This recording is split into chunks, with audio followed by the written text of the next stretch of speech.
When an unidentified source gave reality TV insiders access to a sealed lab report, everything went public, and everyone was unable to ignore the once-hushed private DNA analysis. Fans are startled when suspicions of a secret rendezvous and covert clinic visits turn into hard facts after it was revealed behind closed doors that Karlee Red is carrying Kirk Frost's kid. When the network scrambled to rewrite reunion storylines on the spot after Karlee's tearful win and Kirk's startled silence, emotions ran high according to scientific data. Picture the moment when Karlee's lawyer said those three definitive words: paternity confirmed probability 99%. According to reports, the room exploded in gasps. Phones sprang out to capture every response, and social media feeds erupted with the family drama between Mush Frost and crushed Karlee Gotcha, leaving the family split. Tonight, we'll explore every sensational turn and passionate argument as Kirk's wife considers her next course of action. His kids are caught up in a maelstrom of loyalty and incredulity, and co-stars assess who will support whom. Encounter and all possible repercussions as this once private bombshell threatens to transform love and the most combustible love triangle in hip-hop. So fasten your seatbelts because nothing will ever be the same after the sci hip-hop and love. We're buzzing with a fevered intensity that seemed more like a battleground than a reality TV set the morning after the shocking DNA results were published. Set crew members hurried to remove old sets and construct new ones as if hoping to Karlee Red came first, her face glowing with a mix of pride and trepidation. But everyone knew it was impossible to erase yesterday's events and start again. She held a large envelope with the private lab report inside, its pages now permanently inscribed in her mind. Paternity confirmed probability 99.9999% murmurs followed her as she entered the soundstage, the tension evident like a storm building. On the horizon, Kirk Frost arrived in a beautiful SUV a little while later, his face obscured by thick shades. According to insiders, Kirk paced restlessly through the night, repeating every late-night conversation and secret encounter with Karlee. He now had to deal with the consequences when a private DNA study destroyed the delusions of devotion and secrecy he had fostered. Kirk's wife was waiting close to the she shivered at the notion of her husband's suspected adultery. Her arms crossed, her mouth clenched, her world formerly defined by a broadcast union and shared achievement. On the other side of the property, Mimi Faust and Jocelyn Hernandez were crowded in a makeup trailer, phones in hand, browsing through live response, while she forced a courteous grin to conceal the tempest that was building beneath her stony facade. The fact that Jocelyn muttered that DNA doesn't lie is shocking, as evidenced by recordings and pundit discussion.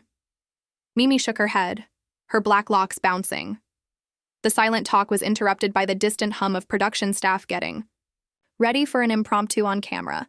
But the real issue is, what does Kirk do now? Producers and legal advisors put down their coffee mugs to plan the first reunion sequence, which was planned purely to capture unadulterated, unfiltered emotion at the early crew meeting in the control room. We can't ignore this. The reunion needs a rehaul, the producer acknowledged, massaging his temples. We have to protect everyone's privacy while delivering the scoop, legal counsel added.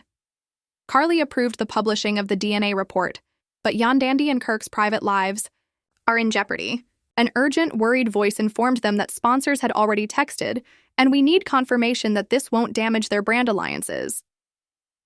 In the midst of the confusion, someone took a picture of the lab report mock-up that was affixed to a bulletin board, making a subtle promise that every detail would be captured on video.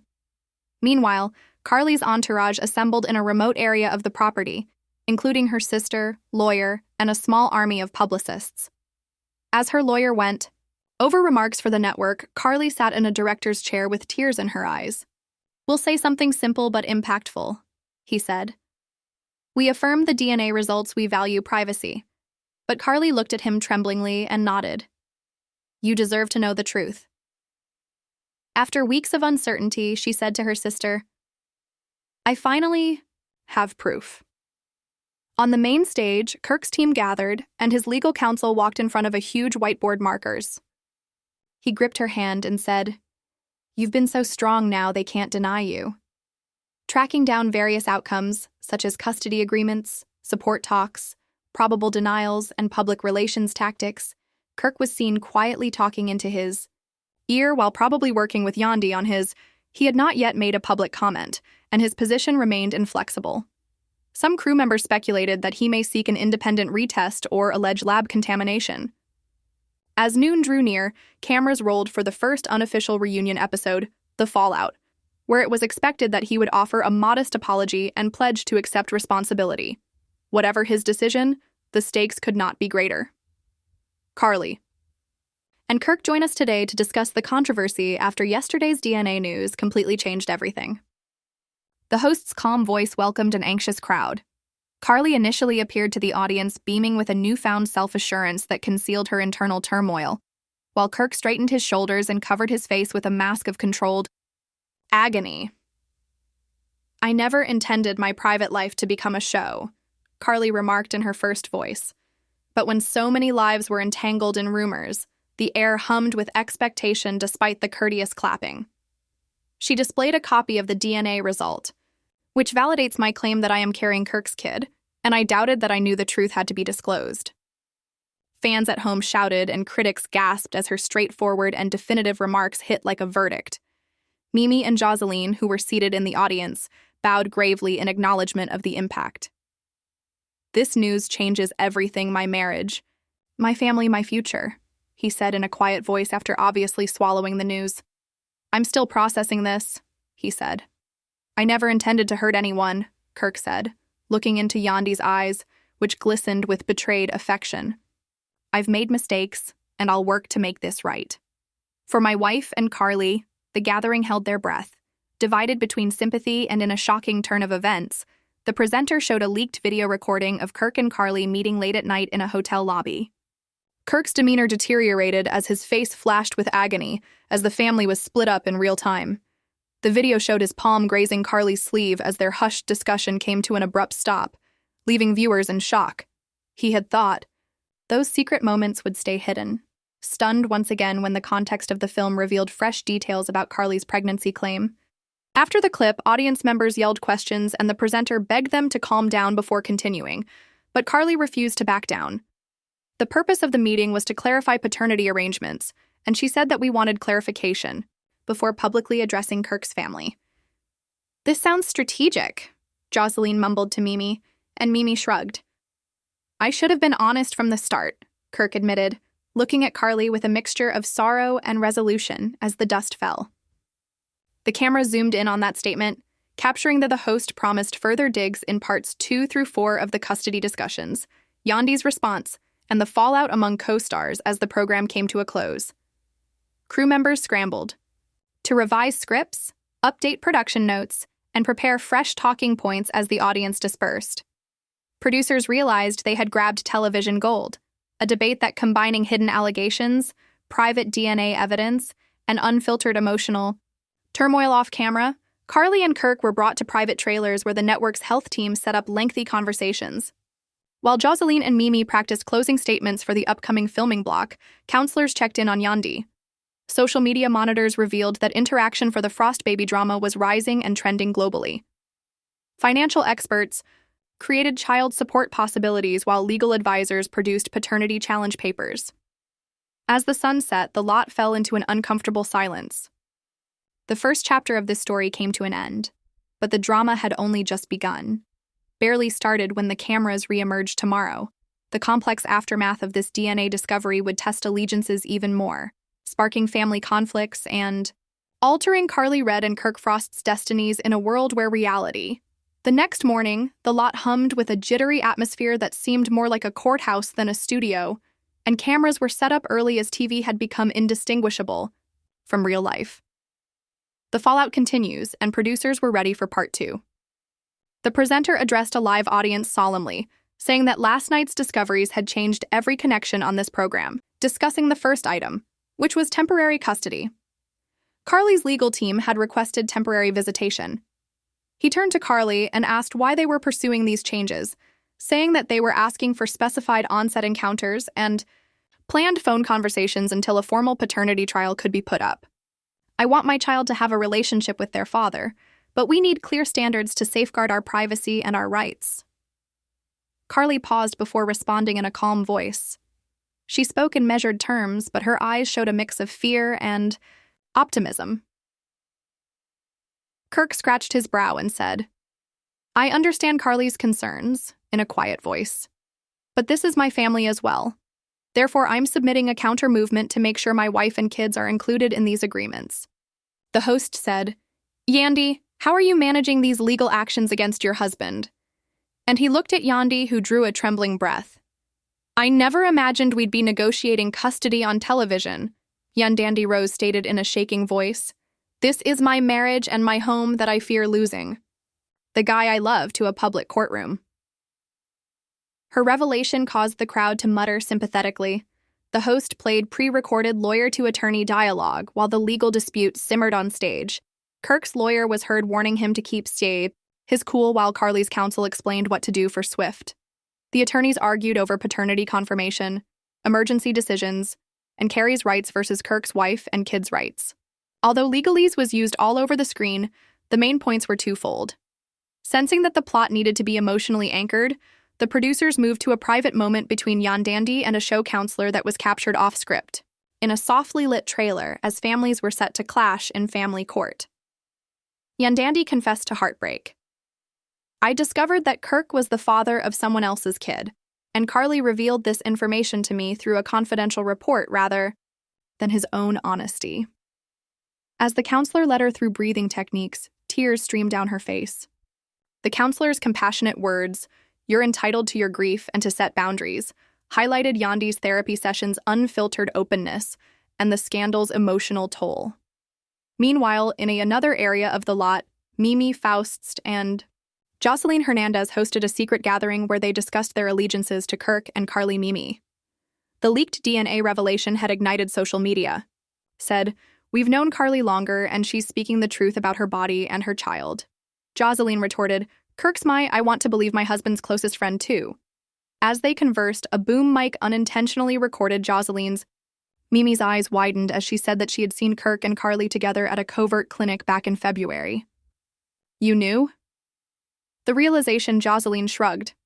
"I couldn't say anything until now." Yandandy returned alone to confront co-stars during a group section, threatening to upend alliances once more. "I'm torn," she acknowledged, glancing at Mimi and Jocelyn. "But I love Kirk. How can I choose? I also adore my buddy Karlee." Jocelyn reached out and held Yandy's hand, saying that it's not about picking sides, but about finding the truth. "And promoting healing," Yandy nodded, her eyes sparkling with unshed tears. The family was split yet, united in their suffering, but there was a shocking turn of events behind the flash drive, with all of Kirk's medical information was given to Karlee by the PI voice masked in the leaked video of their encounter at a dimly lit coffee shop. "Demonstrating a DNA match," he said, and Karlee watched as the screen showed time-stamped emails and laboratory chains of custody, along with video footage of Kirk signing consent papers weeks prior, as evidence that she expected this moment and painstakingly prepared, and her foresight stunned her supporters. Her emotions were running high as allegations of falsified evidence circulated online. Started a live video conversation with a DNA specialist who appeared over a split-screen stream to verify the accuracy of the confidential analysis and the likelihood of the paternity is more than 999% of the test adhered to stringent guidelines, with Karlee's assertion was supported by several checks, the expert's qualifications, and his composed manner, but the distinction between private and court-ordered testing raised controversy, and legal experts on the call disagreed over the scandal surrounding the legal and emotional drama was fueled by the admission of private findings in family court. Camera crews recorded other cast members' responses, including those of a well-liked side pair. Mendesca's standing in the background, Yandy's closest friend, and Frost exchanged surprised looks. They had been peripherally involved in subplots, but now had to deal with the possibility of their buddy's life falling apart. An element of metadrama about the frailty of celebrity was added by the side couple's whispered talk, which may destroy us all. As part 2 came to a close, the host laid, "We will examine the consequences in Kirk Frost's home, his children's responses, his wife's ultimatum, and the co-star tomorrow as we wrap up the following chapter, which includes legal papers filed and emotions exposed. Alliances put to the test by truth and loyalty. The prospect of learning more about Kirk's personal life, and the network's reaction had everyone on edge when the cameras eventually shut off. The Karlee and her team withdrew to a trailer where New scripts awaited a special episode devoted to her, while team members packed equipment in quiet as they processed the day's findings. Personal journey and the escalating legal struggle, Kirk vanished into his SUV, his phone ringing nonstop with attorneys, family members, and sponsors. Yandi waited outside the gate by himself, taking deep breaths as Jocelyn and Mimi left in separate directions after she texted her pals, "I don't know where this goes next." Part 2 concluded with a complex web of legal entanglements, broken trust, and emotional rawness. The story had progressed from private secrets as they prepared for their on-camera portions with competing allegiances, and covert experiments into the public sphere of courts and screens, where each gesture, word, and leaked video threatened to alter reality for Karlee Red Kirk Frost and everyone else involved. Their aftermath. The cameras shifted to video of Kirk Frost's suburban house, where their 2 young children could be seen via the huge windows on the morning following the court papers, which felt more like an invasion than a reality TV show. As the children got ready for school, their mother Yandandi gave them a warning overnight. Either Kirk prioritized his marriage or he would have to face the consequences. The youngsters were hesitant at the front entrance, with bags draped over their shoulders.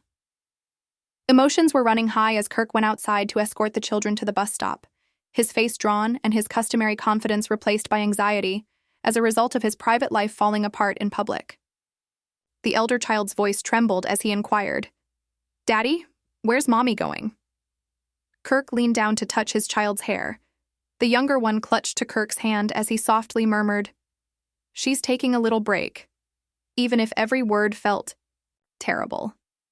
Andy watched from the kitchen doorway, arms crossed and eyes sparkling behind her, as Kirk carried their lunchboxes and they boarded the yellow bus, waving through the glass windows until the automobile vanished around the corner. Kirk turned to Yandi at the glass dining table in the living room, and the DNA report was still lying face up on the marble counter, a silent reminder that everything had changed.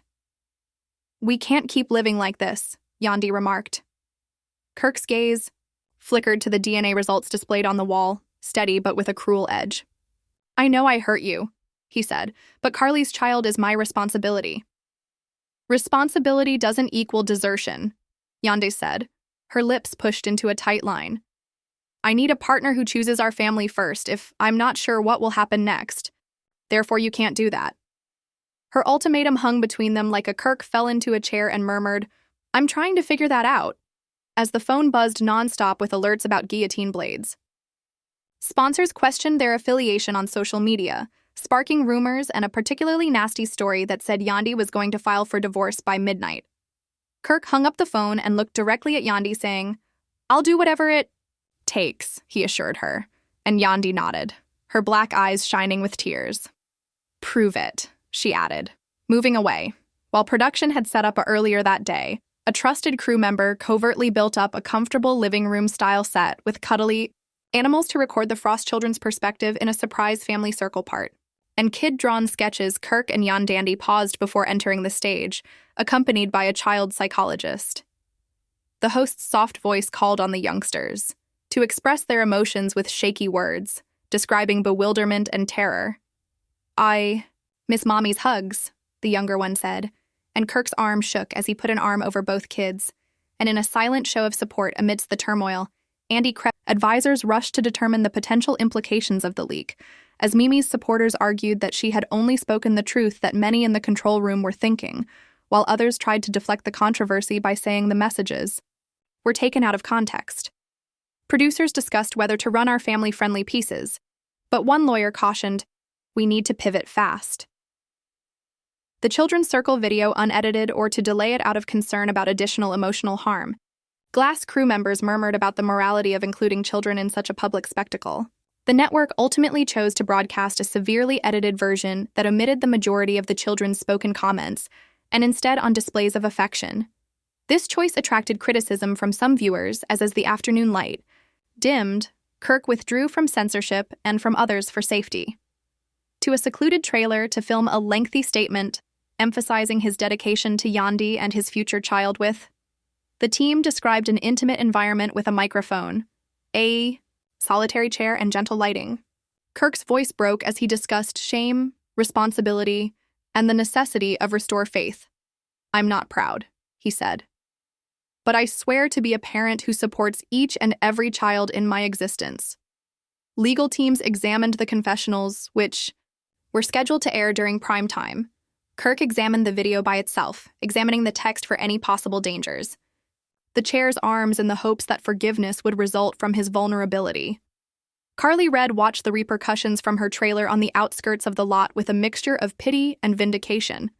Fans and co-stars alike sent her supportive comments, assuring her that she had done nothing wrong in seeking the truth, but some of the comments also questioned her and chastised her for severing a family.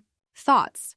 She inhaled deeply, shut her eyes, and muttered to herself, "I'm doing this is for my child." Then, to be ready for a court appearance to formally establish custody and support, she texted her lawyer. Agreements. A hurriedly scheduled co-star council convened to talk about the changing loyalty to Mimi Fust, Jocelyn Hernandez, Rashida Frost, and a few. As they gathered in a circle, other recent cast members expressed their worries. Some argued in support of Yandi, stating, "Those who supported Karlee's right to the truth and accused her of lying should never have allowed her claims to ruin a marriage." The discussion concluded without agreement, accusing Kirk of cowardice for failing to acknowledge fatherhood sooner. Exposing the rifts that would determine future collaborations and plotlines, the producers that night released a teaser video that suggests a cliffhanger. Tomorrow, Kirk must heed Yandi's last warning to stay, or she will take the title "Children" and walk away forever. Went viral on reality TV websites, rekindling discussions about loyalty. The network's public relations staff created damage control announcements that addressed forgiveness and the public consumption of personal suffering. As the rap lights winked off Kirk, they emphasized their concern for the Frost children's mental health and well-being. And Yandi spent some quiet time together in the vacant parking garage lot. Kirk grasped Yandi's hands and said softly, "I know. I've requested more of you than was appropriate, but you deserve my undivided attention and I need you." I examined